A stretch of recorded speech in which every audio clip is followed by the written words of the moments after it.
எல்லாரும் எப்படி இருக்கிறீங்களா? எல்லாரும் நல்ல சொன்னா இருக்கிறீங்களா? இன்றைக்கு நான் உங்களுக்கு செய்து காட்ட போறது என்னன்னு சொன்னா, நிறைய பேருக்கு இது தெரிஞ்சிருக்கும். தெரியாதவே இந்த வீடியோ பார்த்து தெரிஞ்சு கொள்ளுங்க. அது உடம்புக்கு ரொம்ப ரொம்ப நல்லது. நிறைய பேருக்கு இந்த மூட்டு வலி, கை வலி, கால் வலி, அந்த மாதிரி ஆக்களுக்கு, சின்ன பிள்ளைகளுக்கு கூட இந்த வயசுல சரியான கை கால் வலிகள் வருது. அதே மாதிரி இந்த பெண் பிள்ளைகளுக்கு இது ரொம்ப ரொம்ப நல்லது. அநேகம் கெஸ் பண்ணியிருப்பீங்கன்னு நினைக்கிறேன். ஓகே, உங்களை வெயிட் பண்ண விடாம நான் என்னன்னு சொல்றேன். அதுதான் இந்த எள்ளு புண்ணாக்கு. நிறைய பேருக்கு இது கேள்விப்பட்டிருப்பீங்க, இந்த எள்ளு புண்ணாக்குன்னு சொல்லி. அதாவது இது உடம்புக்கு அவ்வளவு சத்தும் நல்ல தைரியமும். எங்களுக்கு வயசு ஆக ஆக நாங்க இது செய்து அடிக்கடி சாப்பிட்டோம்னு சொன்னா எங்களுக்கு இந்த கை கால் வலிகளோ மூட்டு வலிகளுக்கோ இது ரொம்ப ரொம்ப நல்லா. அது செய்யறதுக்கு என்னென்ன பொருட்கள் தேவை என்று சொல்லி இப்ப வாங்க நான் உங்களுக்கு காட்டுறேன். நான் இந்த எள்ளு புண்ணாக்கு செய்யறதுக்கு என்னென்ன பொருட்கள் எடுத்திருக்கிறேன்னு சொல்லி உங்களுக்கு காட்டுறேன். இதுக்கு அவ்வளவு பொருட்கள் தேவையில்லை. முக்கியமாக இதுக்கு இந்த உடம்பு கை கால் வலிகளுக்கு முக்கியமாக நல்லது இந்த உளுந்து, அதாவது இந்த கருப்பு உளுந்து. நான் தோலோடையே கருப்பு உளுந்து எடுத்திருக்கிறேன். ஏன்னு சொன்னால் இந்த தோலோடு எடுக்கிற உளுந்துகளை நீங்கள் எப்பவும் சாப்பிட்டீங்கன்னு சொன்னால் உடம்புக்கு அவ்வளவு ஒரு தைரியமும் நல்ல ஒரு சத்தம் கிடைக்கும். அதுக்கு பிறகு எடுத்திருக்கிறது எள்ளு. இது வெள்ளை எள்ளு எடுத்திருக்கிறேன். உங்களுக்கு கருப்பு எள்ளு சாப்பிட விருப்பம்னா நீங்கள் கருப்பு எள்ளும் போட்டுக்கொள்ளலாம். இப்போ நான் இதோட அளவு எப்படி எடுத்திருக்கிறேன்னு சொன்னால், ஒரு சுண்டு கருப்புளுந்து எடுத்திருக்கிறேன். ஒரு சுண்டு கருப்புளுந்துக்கு 2 சுண்டு எள்ளு எடுத்திருக்கிறேன். நான் எப்பவுமே எள்ளு கூட தான் நீங்க போடணும். அதுக்கு பிறகு இனியும் ஒரு சுண்டு எடுத்திருக்கிறேன். உங்களுக்கு நல்ல இனிப்பு விருப்பம் என்று சொன்னா நீங்க இன்னொரு அரை சுண்டு கூட போட்டுக்கொள்ளலாம். அதாவது 1.5 சுண்டு. நான் ஒரு சுண்டு தான் எடுத்திருக்கிறேன். அதோட நான் எடுத்திருக்கிறது நீங்க பாத்தீங்கன்னா கருப்பு சீனி. இந்த சீனி உடம்புக்கு ரொம்ப ரொம்ப நல்லா. இது ஆப்ஷனல் தான். உங்களுக்கு விருப்பம் வேண்டா நீங்க போடுங்க. உங்களுக்கு விருப்பம் இல்லாட்டி நீங்க இதை ஸ்கிப் பண்ணி கொள்ளலாம். எல்லாருக்கும் தெரிஞ்சிருக்கும். இது கச்சா. இது நான் ஒரு கைப்பிடி அளவு எடுத்திருக்கிறேன். ஏன்னா இதுல நல்ல புரோட்டீன் சத்து இருக்குது. நீங்க இதையும் சேர்த்து செய்யும் போது குழந்தைகளுக்கு கொஞ்சம் புரோட்டீன் சத்து உடம்புக்கு கிடைக்கும். எலும்புக்கு ரொம்ப ரொம்ப முக்கியம். அதுக்கு பிறகு இது ஒரு கொஞ்சம் மிளகு. இதுல பாத்தீங்கன்னா ஒரு 10 இருந்து 12 மிளகு இருக்குது. அதோட ஒரு சொட்டு, அதாவது ஒரு அரை டீஸ்பூன் அளவு சீரகம். இவ்வளவு தான் நான் எடுத்திருக்கிறேன். இன்றைக்கு நான் இவ்வளவு பொருட்களையும் வச்சு நான் இந்த எள்ளு புண்ணாக்கு எப்படி செய்யறதுன்னு சொல்லி இப்ப வாங்கோ நான் உங்களுக்கு காட்டுறேன். இது ஒரு அளவு நல்லா கொதிக்க சூடேறக்கூடாது. ஓரளவு சூடேறினதும் நான் இதுக்குள்ள ஒவ்வொரு பொருட்களா போட்டு வறுத்தெடுக்க போறேன். இப்ப சட்டி ஓரளவு சூடாத்தான் இருக்குது. இப்ப நான் முதல்ல இந்த கருப்புளுந்த போட போறேன். நீங்கள் கருப்பு உளுந்து நல்லா சுத்தம் பண்ணி பேக்கெட்ல வர உளுந்து எடுத்தீங்கன்னு சொன்னா அவருக்கு அதை நல்ல வடிவா ஒரு துணியில போட்டு நல்லா துடைச்சு அதுக்குள்ள கல்லுகள் மண்ணுகள் இருக்காண்டு செக் பண்ணி கொள்ளுங்க. இப்ப இந்த உளுந்து நல்லா ஒரு பொன்னிறமா வறுபட்டு வரணும். அப்பதான் நீங்கள் இதை பவுடர் ஆக்கும் போது கொஞ்சம் உங்களுக்கு சுலபமா இருக்கும். இப்ப இது நான் நல்ல வாசம் பெற, அதாவது பொன்னிறமாகும் வரைக்கும் நான் இதை வறுக்க போறேன். அடுப்பு நீங்கள் கொஞ்சம் குறைச்சி வச்சு கொள்ளுங்க. நல்லா கூட்டிட்டீங்கன்னு சொன்னா என்ன நடக்கும்னு சொன்னா சிலது வறுபடும், சிலது எரிய தொடங்கிடும். அதனால அடுப்பை நல்லா குறைச்சி வச்சுட்டு நீங்க இதை வருங்க. இப்ப பாருங்க, இது நல்லா வறுபட்டுட்டுது. நீங்கள் சில நேரம் இது வறுபட்டுட்டாண்டு எப்படி கண்டுபிடிக்கிறது உங்களுக்கு கஷ்டமா இருந்தா நீங்க ஒரு உளுந்து எடுத்து கொஞ்சம் சாப்பிட்டு பாருங்க. நல்ல முறுமுரண்டு இருக்கும். ஏன்னா நாங்கள்லாம் சின்ன வயசுல எங்களோட அம்மா இப்படி உளுந்து வறுக்கும் போது என்ன செய்யறா, எடுத்து ஒரு டிஷ்ஷில் போட்டுட்டு ஒரு தேங்காய் சொட்டோட நாங்கள் இதை சாப்பிடுவோம். நல்லா இருக்கும். நல்லா முறுமுரண்டு நல்லா இருக்கும். நீங்கள் சாப்பிட்டு பாருங்க, அப்போ தெரியும் இது வறுபட்டுட்டு. இப்போ நான் இதை அப்படியே இன்னொரு பாத்திரத்துக்கு மாற்ற போகிறேன். இப்போ அடுத்ததை நான் எள்ளை வறுக்க போகிறேன். எள்ளு வறுக்கும் போதும் அடுப்பை நல்லா குறைச்சி வச்சுக்கொண்டு நல்லா எள்ளு பொன்னிறமாக ஓரளவு வரும் வரைக்கும் நல்லா வறுத்தெடுக்கணும். இப்போ எள்ளை நாங்கள் நல்லா வறுத்தெடுப்போம். அடுப்பை எப்போவுமே ஒரு மீடியத்தில் வச்சுக்கொள்ளுங்க. இப்போ பாருங்க, எள்ளு ஓரளவு பொன்னிறமா மாறிக்கொண்டு வருது. எல்லாம் ஒரே நிறத்துக்கு வறுத்துடங்கிட்டுது. இப்போ நான் அடுப்பை நிப்பாட்ட போறேன். இந்த கலர் உங்களுக்கு பார்த்தாலே தெரியும், நல்ல பொன்னிறமா வறுத்துடங்கிட்டு. இப்போ நான் இதை அப்படியே இன்னொரு பாத்திரத்துக்கு மாற்ற போறேன். அடுத்ததா நாங்கள் எடுத்து வச்சிருக்கிற இந்த ஒரு பிடி அளவு கச்சானையும் போட்டு நான் வறுக்க போறேன். இந்த கச்சானோடே நான் எடுத்து வச்சிருக்கிற இந்த மிளகு சீரகத்தையும் போட்டு வறுக்க போறேன். ஏற்கனவே வறுத்த கச்சானா இருந்தா நீங்க நிறைய வறுக்க தேவையில்லை. பச்சை கச்சானா இருந்தா நீங்க நல்லா பொன்னிறமா வரும் வரைக்கும் வறுத்தெடுக்கணும். இப்ப இந்த கச்சான், சீரகம், மிளகு இதுவும் நல்லா வறுபட்டுட்டது. இப்ப இதையும் நான் பாத்திரத்துக்கு மாற்ற போறேன். இப்போ இதில் பார்த்தீங்கன்னு சொன்னால் நான் இந்த உளுந்து, எள்ளு இதெல்லாம் நல்ல வடிவாக வறுத்தெடுத்துட்டேன். அதோட கச்சான், சீரகம், மிளகு எல்லாம் வறுத்து இப்போ ஆற வச்சு ரெடியாக இருக்குது. அடுத்ததாக இப்போ ஒவ்வொன்றா நான் கிரைண்டரில் போட்டு நல்ல பவுடராக அடிச்செடுக்க போகிறேன். இப்போ நான் முதல்ல உளுந்த போட்டு நல்லா திரிக்க போகிறேன்.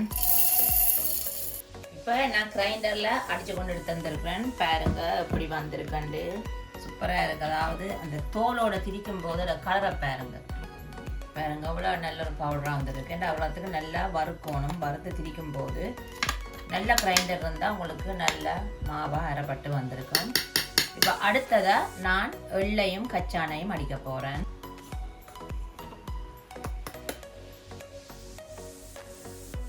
அடுத்ததாக எள்ளு. இப்போ எள்ளையும் நான் நல்லா அடிச்செடுக்க போகிறேன். இப்போ எள்ளையும் பாருங்க நல்லா அடிச்சிருக்கிறேன். எள்ளு வந்து இந்த எண்ணெய் தன்மையானன்றபடியாக பாருங்க இந்த எண்ணெய் பேர்ற மாதிரி வர தொடங்குது.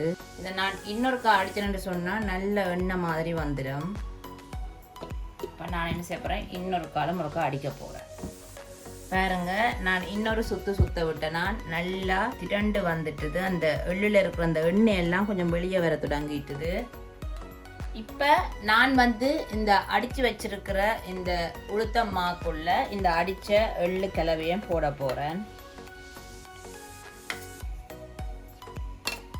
இந்த எள்ளு நல்லா வறுத்தா தான் கொஞ்சம் எண்ணெய் தன்மை வரும். அந்த சில பேர் சும்மா சாதாரணமாக ஒரு கொஞ்சமாக வறுத்துட்டு திரிச்சா அப்படி வராது. ஓரளவு இந்த பொன்னிறமாக எள்ளு வர்ற அளவுக்கு வறுக்கணும். இப்போ எள்ளும் அடித்து நான் இதுக்குள்ளே போட்டுட்டேன். அடுத்ததாக நான் வறுத்து வச்சிருக்கிற கச்சானும், சீரகமும், மிளகும் இதை போட்டு ஒரு சுத்த போகிறேன்.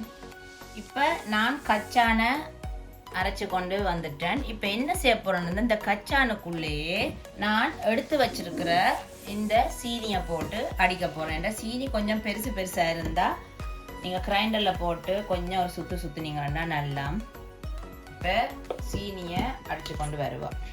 இப்போ பாருங்க நான் சீனியையும் அரைச்சிட்டேன். இப்போ நான் இதை அடித்த உளுத்தம்மா, எள்ளு, கச்சான், சீனி, சீரகம், மிளகு இதெல்லாம் நான் அடித்து போடுறேன். இப்போ இதை நல்லா கையை வடிவாக கழுவிட்டு நல்லா கலந்து விட போகிறேன்.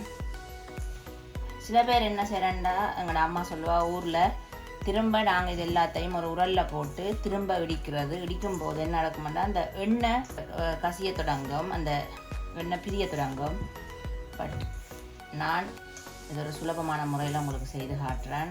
கொஞ்சம் சூடாக இருக்குது. ஏனென்றால் நீங்கள் அந்த கிரைண்டரில் போட்டு அடிக்கும்போது கொஞ்சம் இதெல்லாம் நல்லா சூடாகிடும். நல்லா பிசியணும். அதாவது நல்லா கையால் கலந்து விடணும்.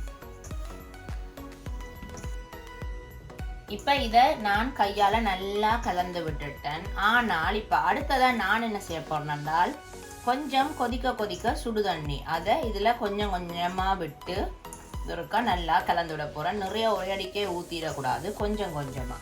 இப்போ நீங்கள் இதை இது இப்போ சூடாக இருந்தால் நல்லா அப்படி கையால் பிணைஞ்சு கொண்டு இருக்கக்குள்ளேயே இந்த வெளியில் இருக்கிறது கச்சானில் இருக்கிற எண்ணெய் எல்லாம் கசிஞ்சு வர தொடங்கும். அப்படி செய்ய பொறுமை இல்லாதவர்களுக்கு தான் இது ஒரு சுலபமான வழி. நல்லா அடுப்பில் நல்லா கொதிக்க விட்ட சுடுதண்ணி பாருங்க கொஞ்சம் சூடாக இருக்குது. ஒரு கொஞ்சமாக விடணும், ஒரே அடிக்கே ஊற்றிடக்கூடாது. ஒரு கொஞ்சமாக விட்டுட்டு இதை திரும்ப ஒருக்கா நல்லா நான் கலக்க போகிறேன்.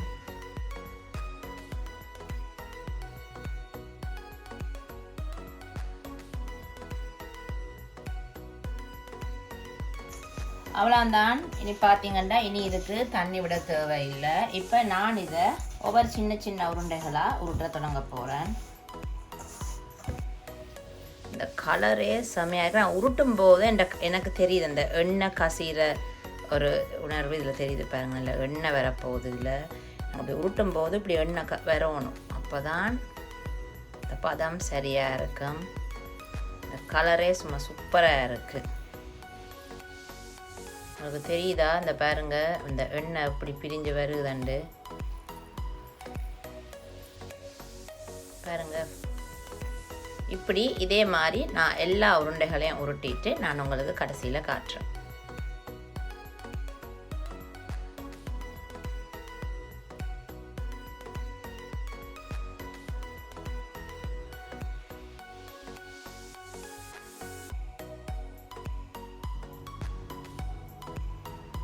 பார்த்தீங்களா, இன்றைக்கு நான் சூப்பராக இந்த எள்ளு புண்ணாக்கு செஞ்சுருக்கிறேன். இது அவ்வளவு ஹெல்த்தி, அவ்வளவு உடம்புக்கு நல்லா. இது வந்து நிறைய சின்ன பிள்ளைகளுக்கு செய்து கொடுங்க. உடம்புக்கு அவ்வளவுத்துக்கு இது நல்ல சரியான சத்து. இந்த கடைகளில் இனிப்பு டோஃபியில் நீங்கள் வேண்டி கொடுக்கறதுக்கு இந்த மாதிரி நல்ல எள்ளு சாப்பாடுகள், உளுந்து சாப்பாடுகள், கச்சான்கள் சேர்த்து செய்கிறது வந்து உடம்புக்கு நல்ல நன்மைகளை கொடுக்கும்.